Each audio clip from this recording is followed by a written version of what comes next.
Hope Channel, changing lives.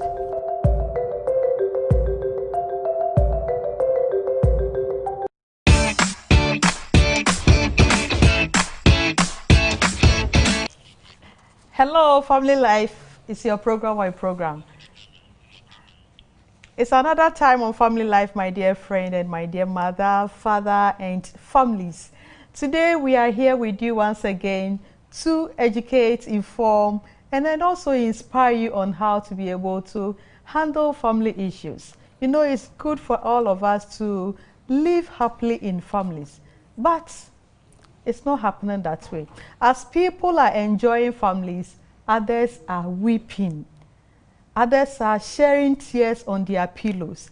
And it's time for us to come together as family, family of God, to discuss how best our family on earth can be a happy one, so that we'll be able to join our Father in heaven whenever He comes. So another moment with you, and we welcome you to Family Life, your program, my program.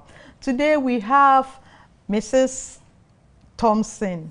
She's Mrs. Comfort Thompson, the Union Family Ministry Director for Southern Ghana. She's here to support us throughout the week, last week and the other week, let's say for about 2 weeks now. We've been discussing cheating in marriage, infidelity. Today, we want to wrap up. We want to wrap up with how this cheating is affecting families. How this cheating is affecting families. And so because of that, we have brought an experienced woman who have been in marriage for so long to support us, to know the effect of cheating in marriage. And then we have our dear pastor also here. He was here last week to help us to know how to manage a cheating spouse. Today he's here to support us to see how best we will be able to stop the cheating when we are in cheating. So, Pastor, you are welcome. Thank you. Mommy, you are welcome. Thank you. This is Pastor Josiah Ando. My friend, my pastor, yes. my doctor, my counselor. He is all in all. And then Mommy is also here. Mommy, I believe this is your first time with me here. Yes. Yes. And so today I want you to feel free. Your lovely viewers are here for you. And I believe that the experience that you have, you are going to support us to really know the effects of cheating on families. And so we will zoom into our discussion. Yes, Pastor. Yes. For the past 2 weeks, we've been talking about cheating and infidelity. We've been able to take our viewers and our lovely family virtually through, virtually through how we'll be able to, how to manage a cheating spouse. I believe you came in how to manage a cheating spouse. And we're not able to talk about how somebody can stop. So that is the solution that we are going to bring to families who are cheating. But before we really go to the solutions, we want to see, does it really have effect on families? So we'll look at all areas and then we'll see. And so, Pastor. All right. Yes. So it's true. I mean, we have tried to describe what it means when we are talking about infidelity, and we've talked about the various ways in which it is perpetrated. And today we want to look at, like you said, its effects on the family, its effects on the individual, its effect on several aspects of it, and then we'll be talking about how we can how somebody, assuming I am cheating on my wife or someone is cheating on the husband and she wants to stop, I want to stop, what processes can I take? What can I do to effect it? And so we want to assure our viewers that we'll be able to do that by the end of our 60 minutes. Thank you. That is a teacher. He has given us the objective. So very good. Mommy is a teacher. I believe he came here with experience. Mommy, you have been a headmistress for how long? Close to 10 years. Close to 10 years. Yes. And you realize that some children are really going through trauma. A lot. Very good. So we'll begin from Mrs. What are some of the effects of cheating on families? The first thing I want to talk about is mistrust. Okay. You see, the moment your spouse gets to know that this is what you are doing, if you don't take care, the trust that person will have for you, if you are not lucky, will be gone forever. Okay. Yes, because a marriage thrives on trust. Mm-hmm. Just as we need to trust God in order to relate well with Him, in the same way you relate well with your spouse based on trust. Based on trust. So if that trust eludes you, it will be very difficult. Okay. Yes. Pastor. Yes. This issue of trust, for me, trust is one of the key pillars in marriage. And so if, I mean, this is my wife, and then I begin seeing signs that my wife is having an affair with another man. I begin seeing that my husband is having an affair with another woman. Mm-hmm. I lose trust, and because I have lost trust, mm-hmm. what happens is that trust controls even the love that I have for you. Okay. And it reduces how much I express the love, how much, you know, I commit to the marriage. It typically affects everything. Even I don't respect my wife, I don't respect my husband, mm-hmm. simply because I have lost trust. Okay. And so it has this key point as she's talking about. But another thing is that it has a major impact on family resources. Very. Now, when we say it impacts family resources. Now, let's say that my salary is 1,000 Ghana cedis, mm-hmm. and I have 2 children, and these 2 children are supposed to depend, 2 children with my wife and myself, we are supposed to depend on 1,000. Not your wife, yourself, the family, friends, church, mm-hmm. on your resources. Yeah, I mean, so each is supposed to depend on this 1,000 Ghana cedis. Now, I add a side chick. That's the name that we have been, that normally is given to it. I add a side chick who would want to change, her dress once in a while, wear Brazilian hair and all that. And what happens is that I would have to invest in that woman as well. Mm-hmm. And so it affects how much we are able to manage the 1,000 that we have in our home. Good. So it affects the family resources. But you see, when we talk about family resources, it's not just money. Time is a resource. Mm-hmm. And so it affects how much time we are able to spend as a family.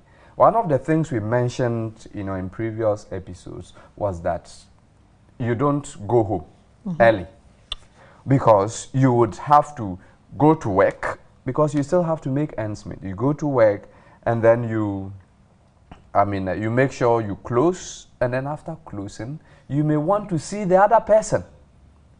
And that means that you are reducing the amount of time that you spend with your family. So whatever resources that you have to share with your family, this time around, there is another person sharing in it. Mm-hmm. And how does that impact the family? Well, we don't have the best. Good.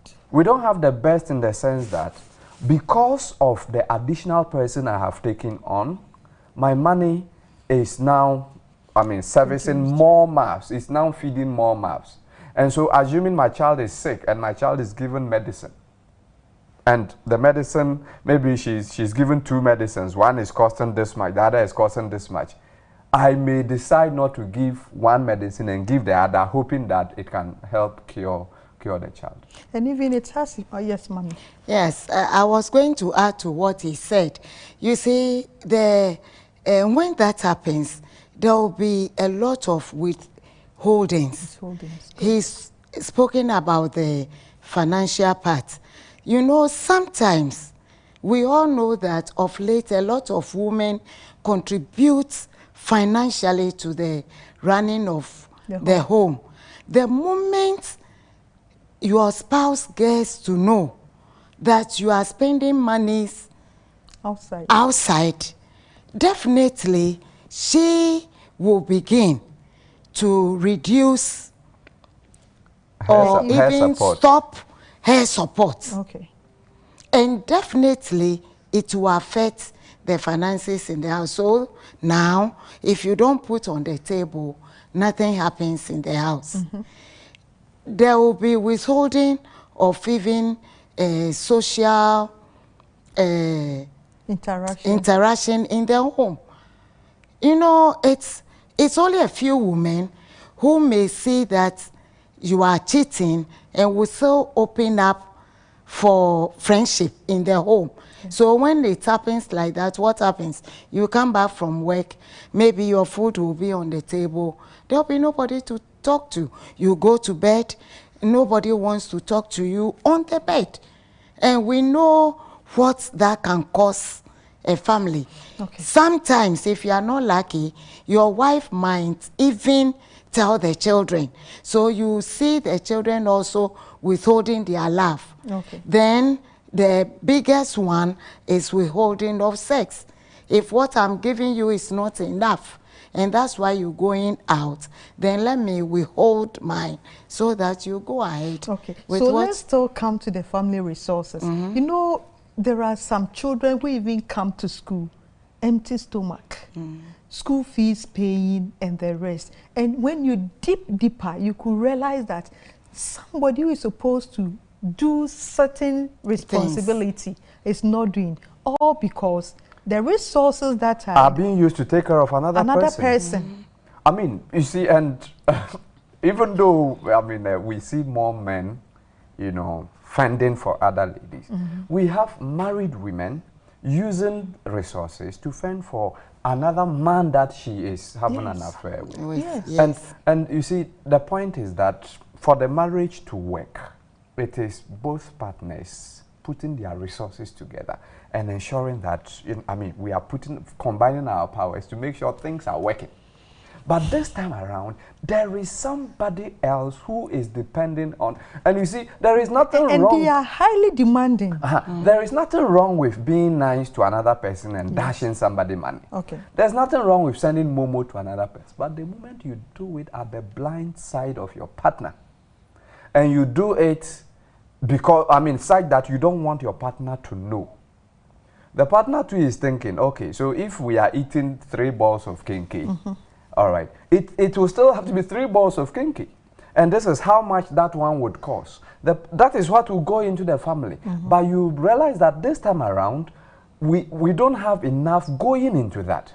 So our children can be malnourished. We ourselves can begin, you know, struggling because resources are going somewhere. Good. Okay. Let's also consider the family reputation. Does it have any effect on family reputation? Sure. I mean, especially, for example, let me just give an example. Normally, people who are cheating on their wives or husbands, it is probably only, well, let me not say only, but many people are aware. People are aware because some other people see you with the other person. I mean, this is a married man, we know him, and this is another lady that there's nothing wrong with moving with another lady, but when it becomes consistent, so this is a married man, we know him, but every single time he comes to pass here with some lady, and when they go, we know that they are going to so place, because normally with a cheating spouse, you don't normally do it at home. Yes. It is normally outside your home. Or if the other person, the one you are cheating with, is single, you probably go to visit the person in the person's home. And so the person has neighbors, and then they see you. They know that, oh, this is Mr. So-so-and-so. He is married to so-so-and-so person. And he comes here every time. So the reputation of your family is actually stained to begin with. All right. I mean, seeing you at hotels and all that.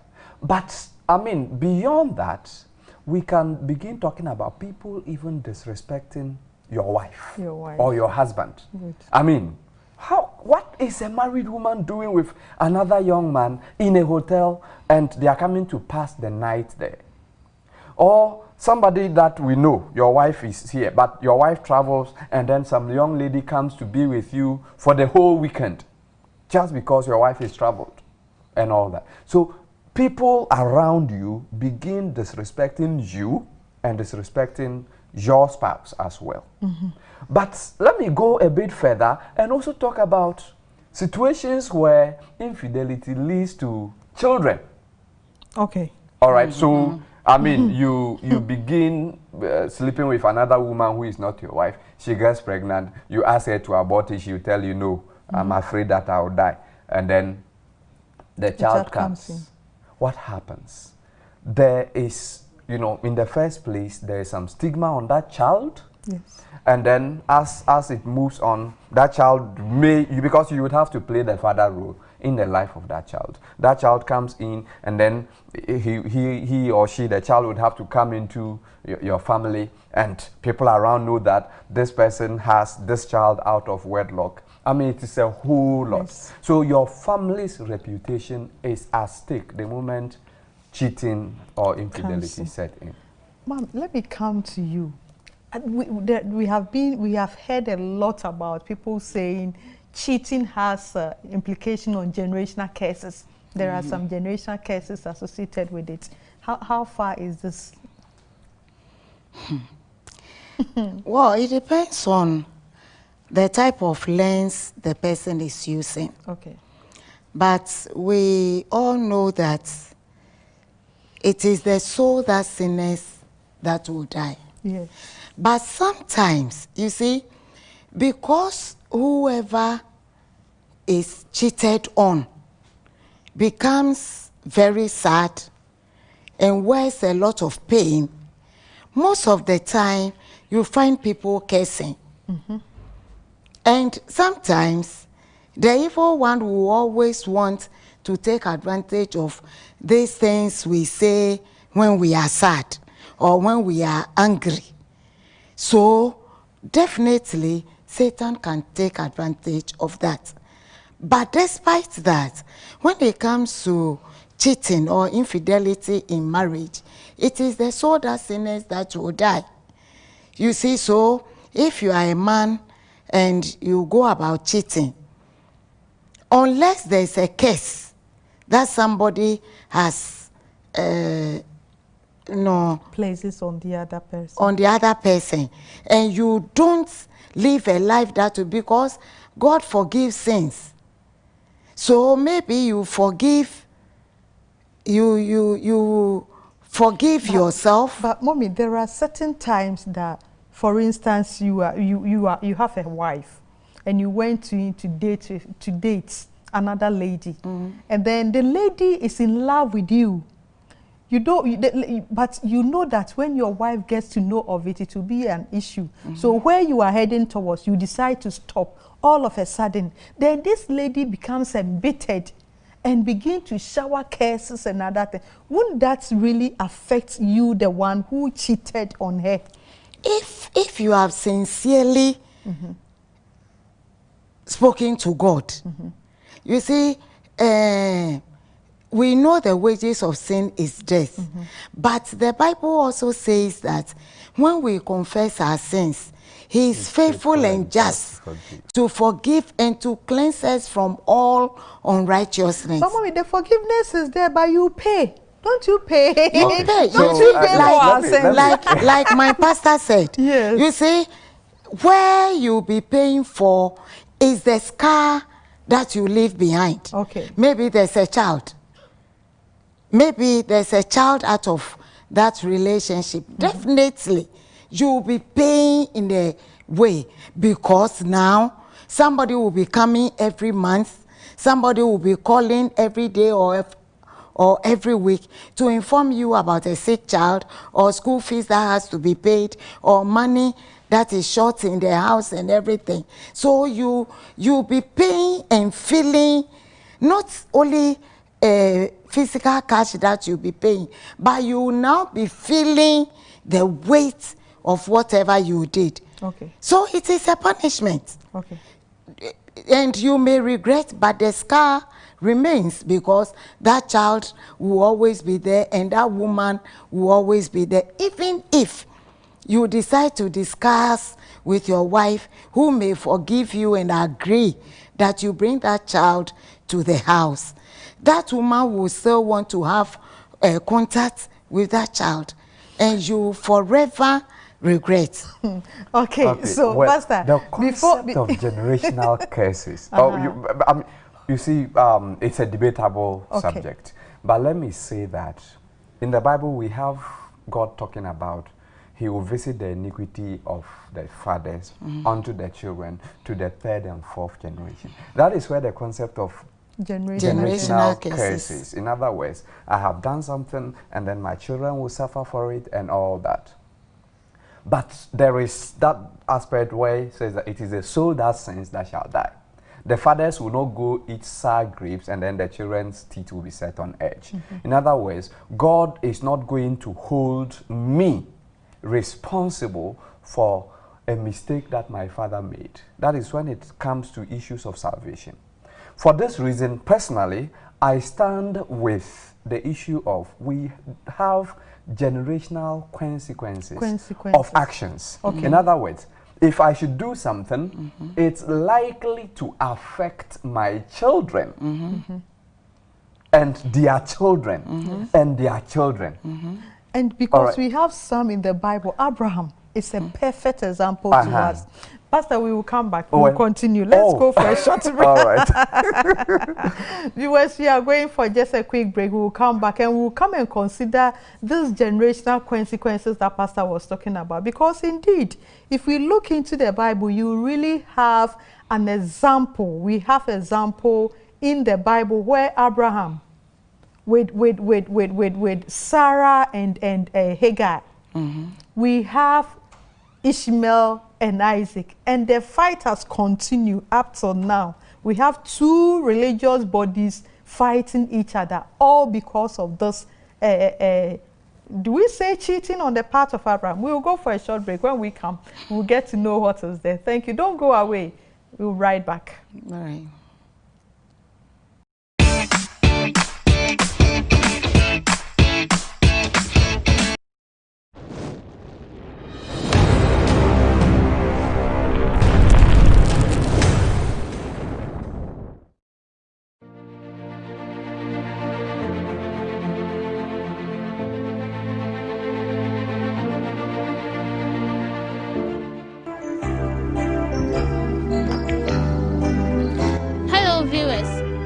Is Ranger Peggy Kunsin, and I'm speaking on behalf of the stewards of Christ Pathfinders Club. After two infections became hundreds and hundreds into thousands, the government of Ghana instituted a lockdown, halting most activities of the Pathfinder Club. Glory be to God for bringing us together again. On the 19th of September, we invite you to the 70th anniversary celebration of the Pathfinder Club worldwide. Walk into any 7-day Adventist church near you on that day to be part of the celebration. Please remember to observe all COVID-19 protocols. See you there.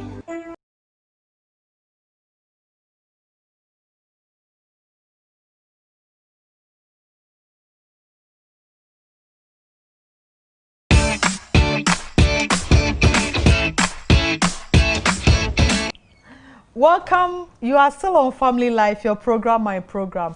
I'm Mrs. Betty Adam. We are discussing the effects of cheating in marriage.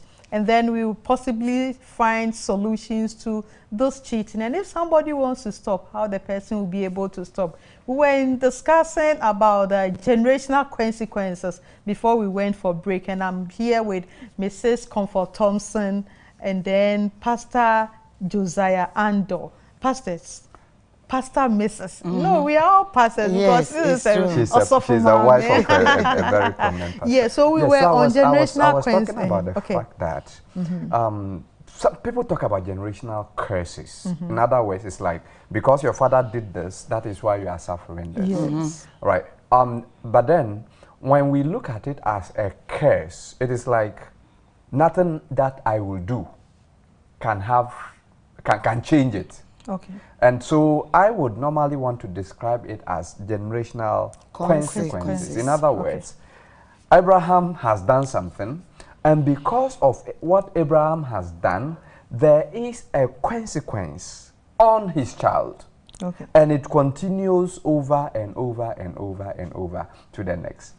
Now, but when we look at it as generational, curse, it's like, okay, this man has cheated. And because he has done so, his child would also cheat.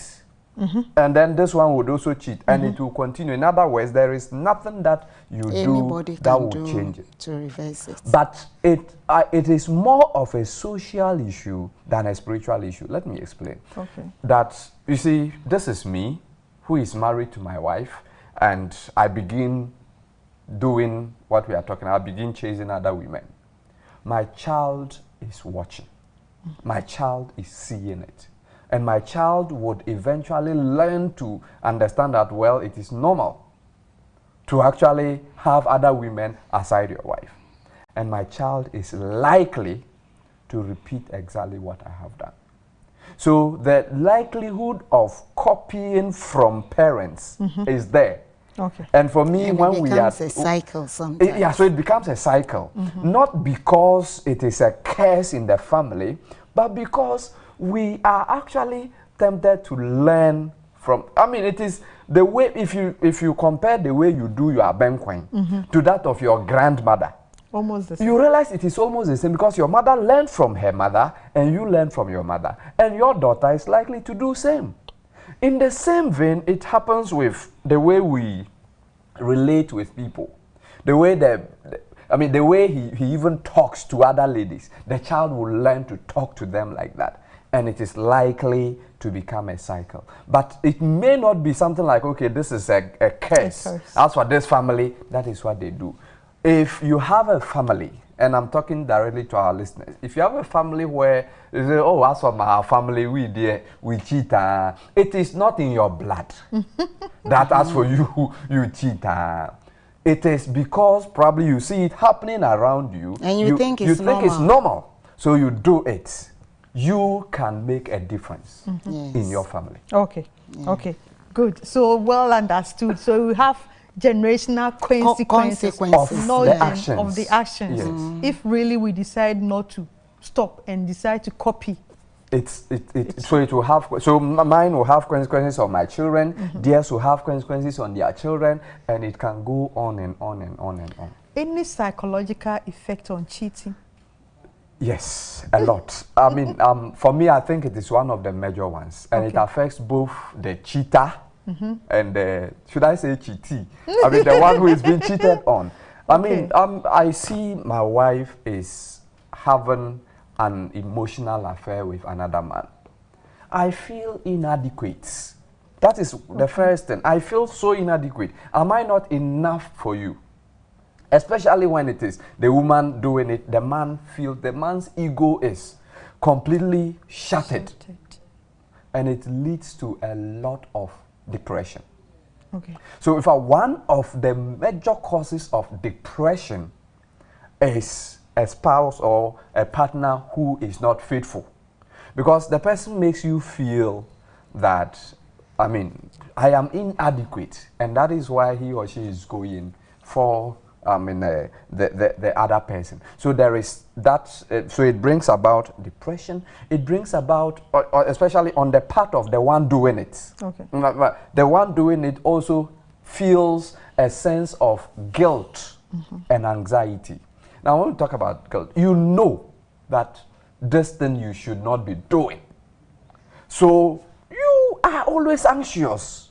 No, once you are working with another person who you should not be working with, you are turning, I think I read a joke that nobody has a fast eye than a man walking into a hotel room with another woman. You know, you can see every angle. You can tell who is watching you, who is not watching you. But it increases your anxiety levels, and it can give you health issues. Okay. Because you don't feel like... Definitely, whoever is cheating will definitely feel bad, even if she is not approached, because you know you are stealing. something that does not belong to you, that you are taking. Because you see, the seriousness of that issue, when the Bible says that if you look lustfully at somebody, it is assumed you have already done it. That is even a guilt. Where you know that there's a certain woman you see every time, and anytime you see the person, you feel like having the person, and the Bible tells you that you are already doing it. That guilt is there. How much more when you physically engage in it? You see, so you're the one cheating. By all means, you feel it. And the one being cheated upon will feel very, very bad. And psychologically, it can have effect. You hear a lot of them saying, but look at me. What is wrong with me? Don't I look nice? Don't I cook well? Don't I give you good sex? Don't I do this? And every time the person will be thinking about it, until the person is able to speak to someone, maybe a counselor, or to give the worries to God, and God coming in to alleviate the situation. It is a very, very serious issue, and psychologically, somebody can even be derailed. Okay. I'm telling you. A woman can go mad out of Yes, that's what I'm saying. I mean, majority of the cases in the mental hospitals are relationship related. Some abort, let me say, miscarriages. Exactly. Those kind of. And I mean, majority of suicide cases are relationship related. Okay. You know, so relationship actually, or let me say marriage, actually, it's a major part of society. And so the moment we don't go by the way God laid it down for us, it affects society in totality. Because you go in with all your heart, yes, believing that this is, you have left forever. Your family, your Yes. real family, your friends. There are some marriages that even the wife doesn't have friend again, yes, because all that she has is the husband. Exactly. And this husband is going in for a third party. And you know that till death do you part. So sometimes when you leave home, you know you have left home forever. And you forever be thinking about, oh, what next? What next? And you'll be wondering how your future is going to look like. And all of a sudden, the ladder you are using to climb to that height will be pulled under you. It is not an easy thing.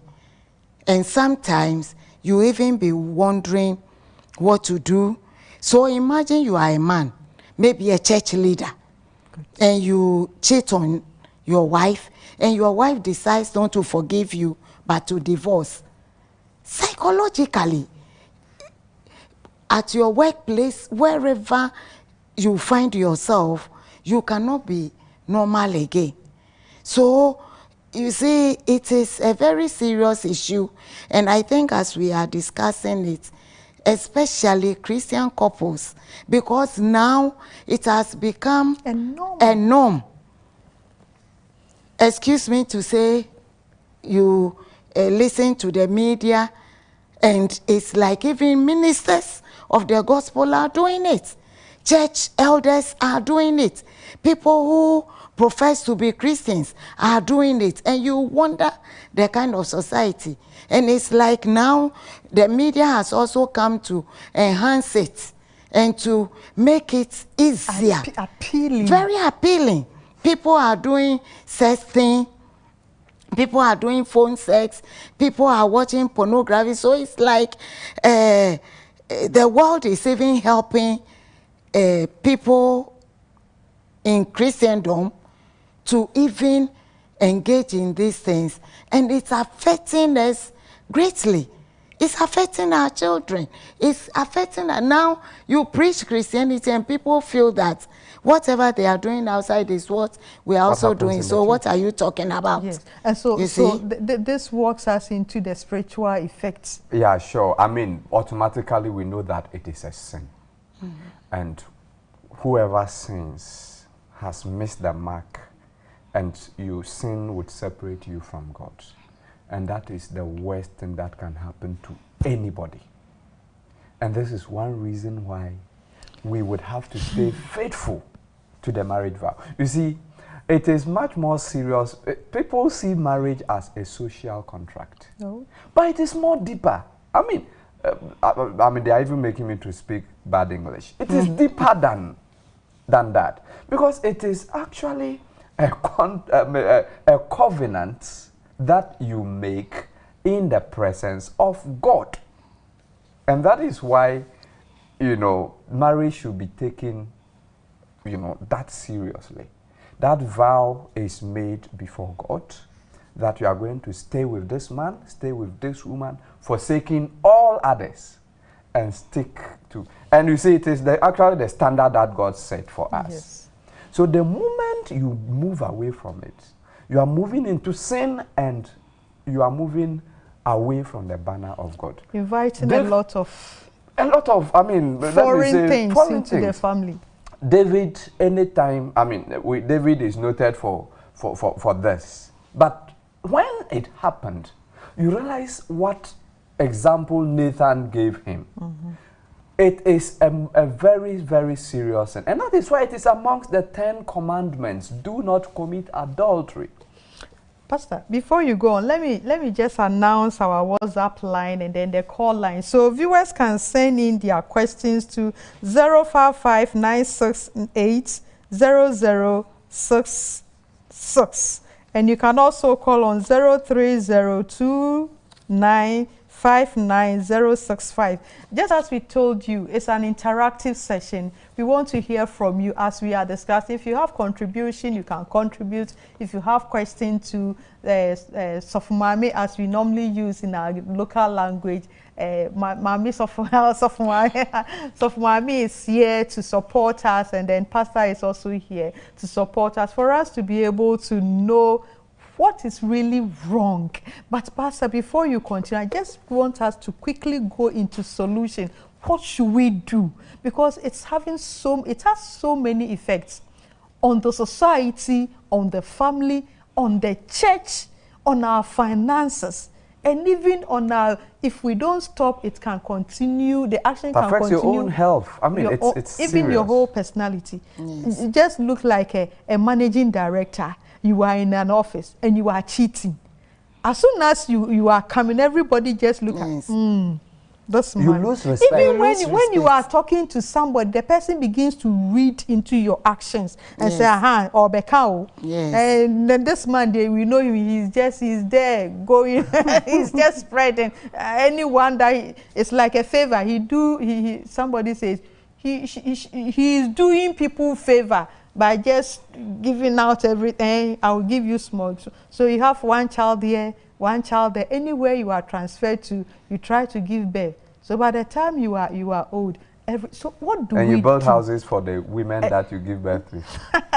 So what should we do? You see, first and foremost, it's unfortunate when we are dating or courting, we do it in a friendly manner. Yes.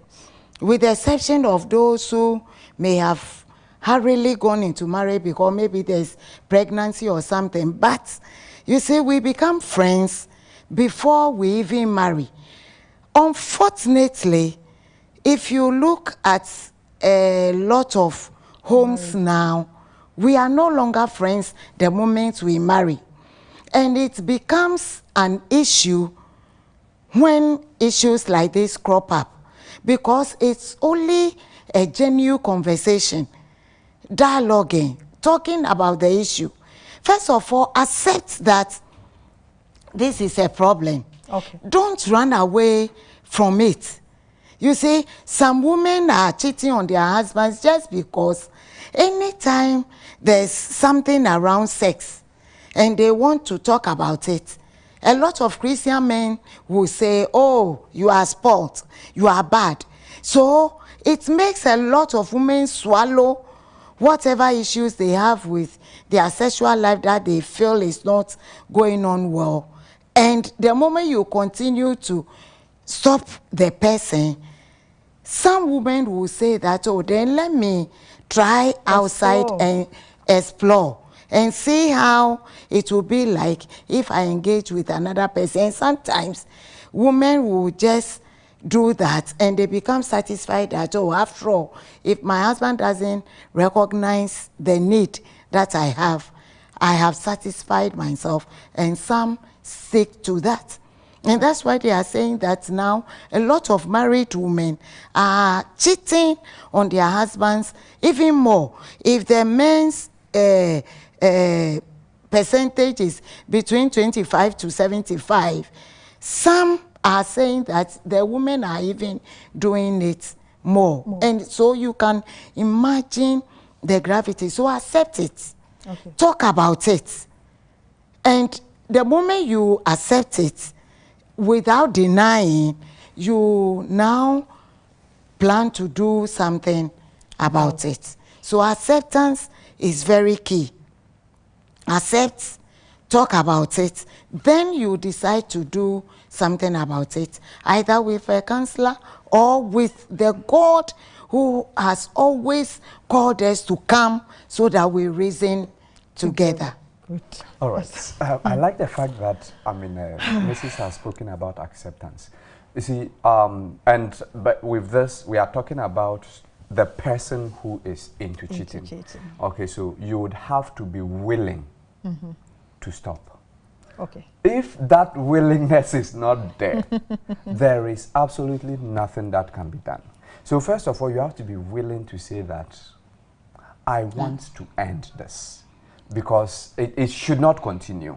Now, once you become willing, now one thing that you would need to do is deep introspection. Now, when I say deep introspection, sit down and ask yourself questions. Analyze your actions and ask yourself, why am I even doing this?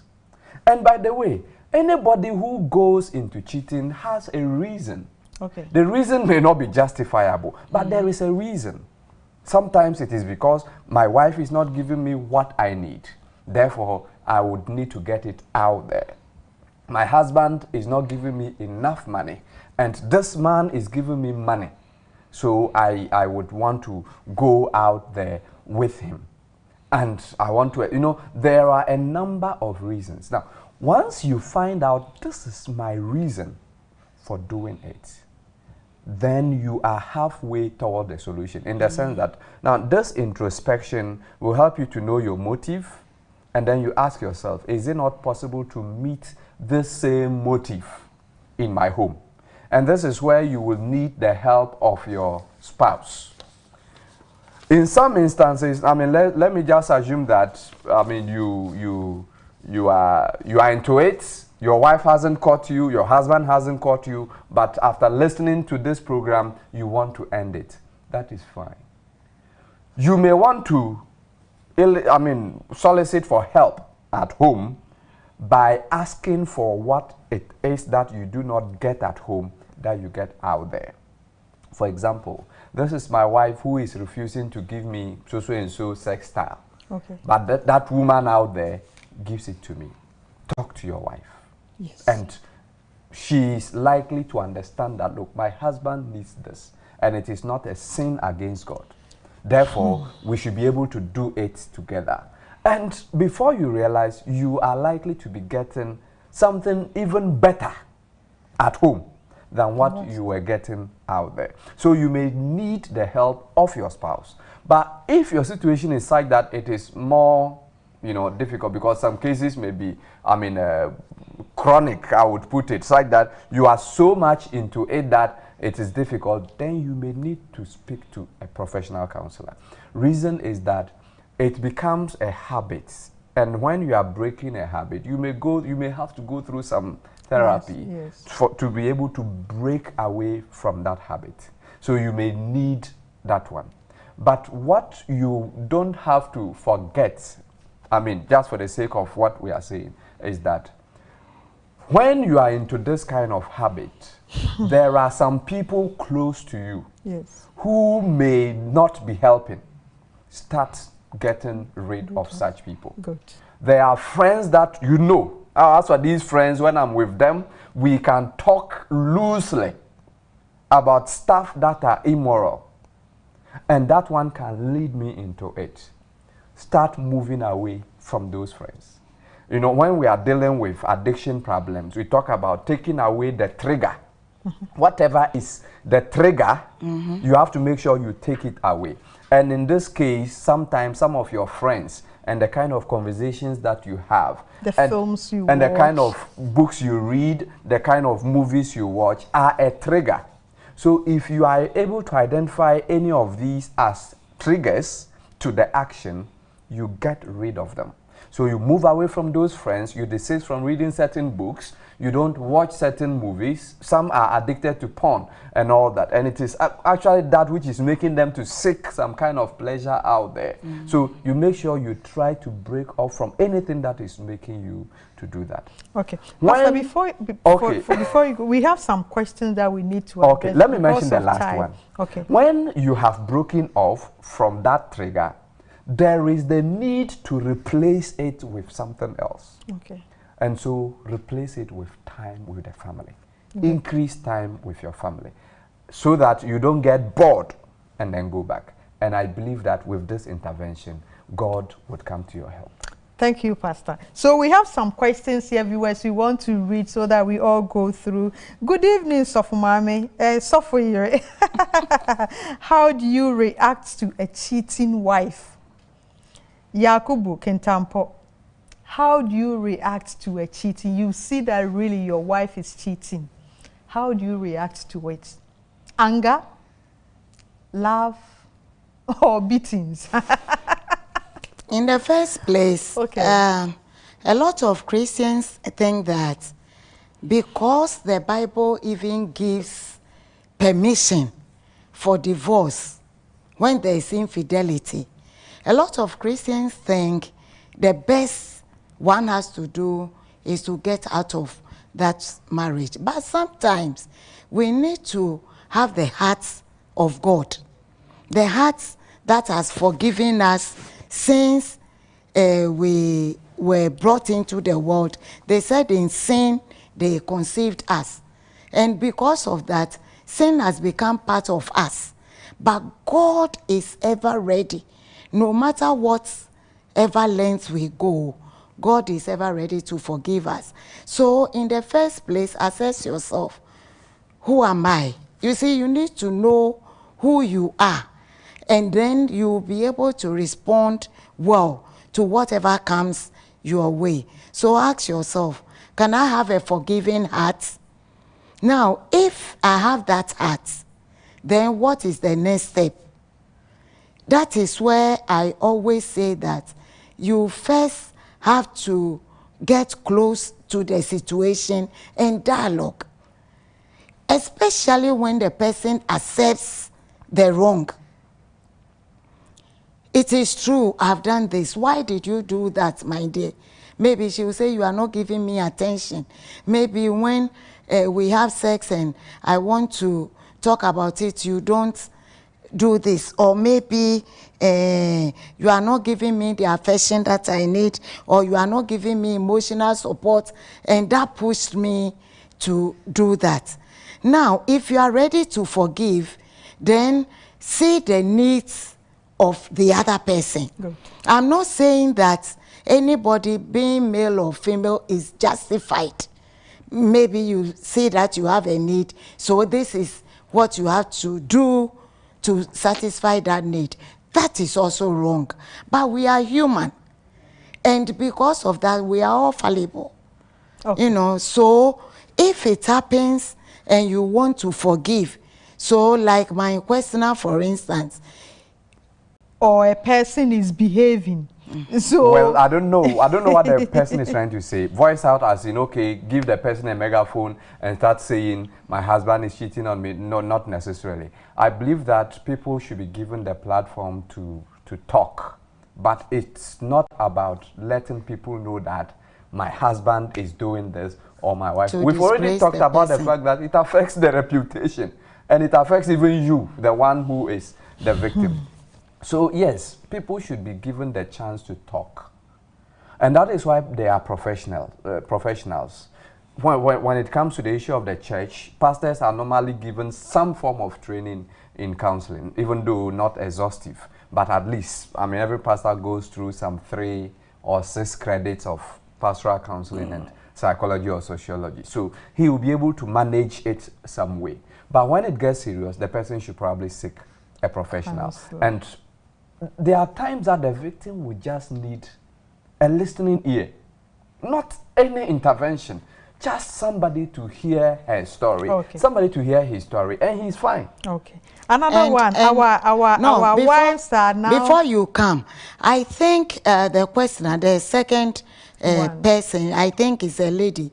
That's why the Worldwide Church has instituted the End It Now yearly program, so that all things that have been abuses and the church somehow tried to suppress it. Now we are being asked to voice our being asked to voice that doesn't mean you should go to the open and disgrace your partner. But let's talk about all forms of abuses that are happening right at the foot of the cross. So these are some of the things. So any person, be it man or woman, don't let the church suppress you.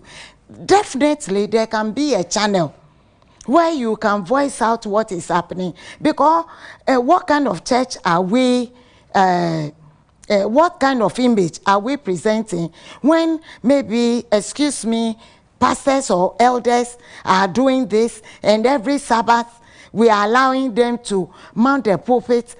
Are we breeding hypocrites?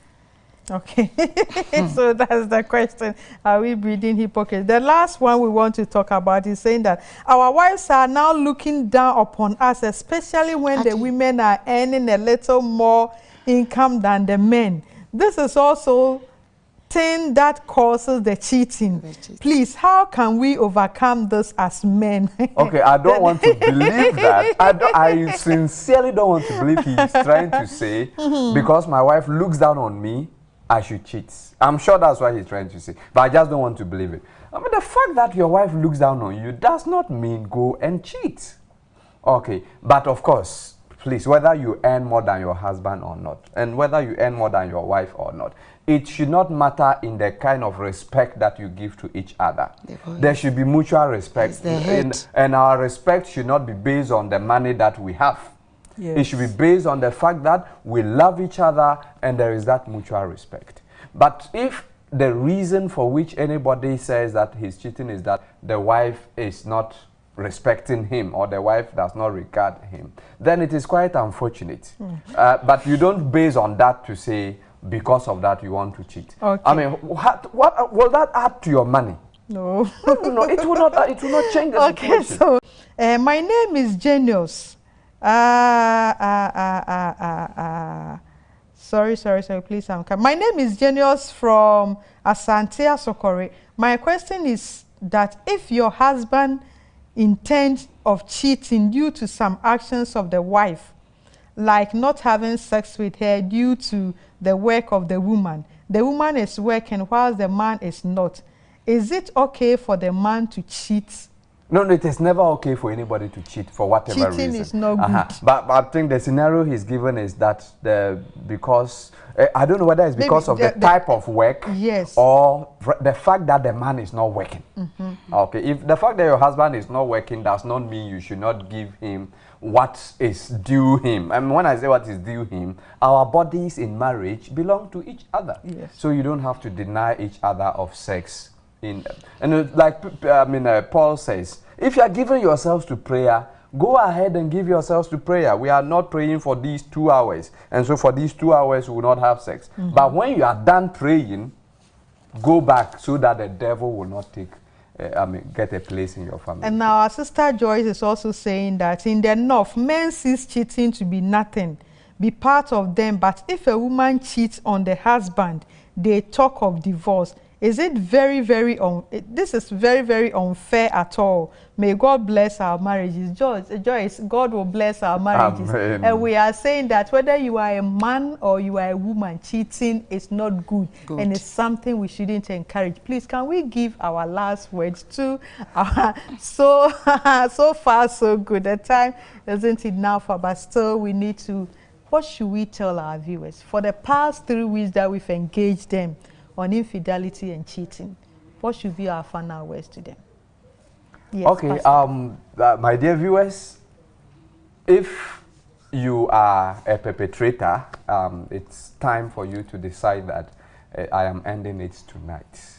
I mean, you can decide to do it, be willing to do it, and it is possible. Because you know, obviously, it is not going to help you. It's a sin against God. It's a sin against your spouse. And it's a sin even against yourself. If you are a victim, you know very well that it is possible. You can get help, and you can help your spouse to desist from it. All that we need you to do is to ensure that you get the very best of marriage. You'll be happy in it, and we will all be happy. Thank you. Mrs. Dear viewers, what I want to say in conclusion can be found in the book of 1 Peter, chapter 5, verse 8. Mm-hmm. The Bible is advising us to be very sober, but at the same time we should be very vigilant, because the evil one, who would not want to see peace in any home, is going around like a roaring lion seeking home. So let us not become prey to the devil to destroy our peace and to destroy our marriages, which will have very dire consequences on our children and our families and even the church of God. So let us make our homes a little heaven, so that we will find joy within our homes and in our partners. And we need to be content with the wealth that we have in our homes. If you are a woman, enjoy your husband, and if you are a husband, enjoy your wife, because you don't have any excuse before God. And God will not say that because of this and that, you are justified in whatever action you take. I pray that with the few things we have heard, we know a lot of Christian homes are on fire. We pray that the peace of God will visit every home, and to all those who are cheating on their spouses, may the Spirit of God visit us. Amen. So that we turn on new leaves. Amen. Amen. That is so Amen. Yes. Yes. So my dear viewer, I'm so grateful that for the past 3 weeks, you've been with us on this session. Now we've ended cheating, and I believe we've learned a lot. If nothing at all, we've learned something, that cheating can even let us lose heaven. If really we love God, then let's try and do our best to ask for help from above, and God will help us to give us the strength to be able to work together with God and the Holy Spirit to keep our family together. It is not easy. In fact, men are saying that the women out there are very, very beautiful. Yes, God created us to be beautiful, but among all the women, you have only one wife. The women, the men nowadays, they are strong, active, and energetic. If you decide to follow them, they will mess you up. Among all the men, God gave us one man. Let's pray to God, and He will give us the strength to overcome. I know our God is able. That is why He's saying that if we call upon Him, He's faithful and just to forgive all our sins and cleanse us from all unrighteousness. And He said anything that we ask is in His name, He will do it so that our joy will be complete. I know God is going to do it for us, no matter how difficult it will be, and we will have peace in our home. We will allow Mrs. Thompson and Pastor to give us their numbers, so in case somebody wants to contact you. Mommy, give us your number. We have a lot of viewers who are requesting for your number. My number is 0277 414864 and 0245 137 177. Thank you. Pastor. 020 89 059 and 12. 020 89 059 12. Thank you, my dear viewer. On the set is Mrs.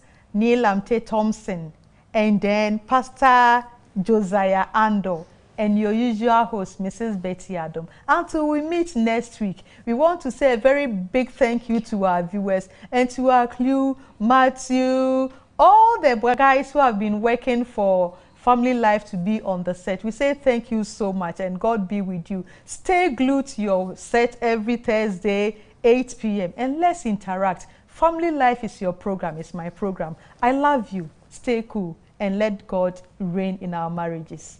Until next week, all the best.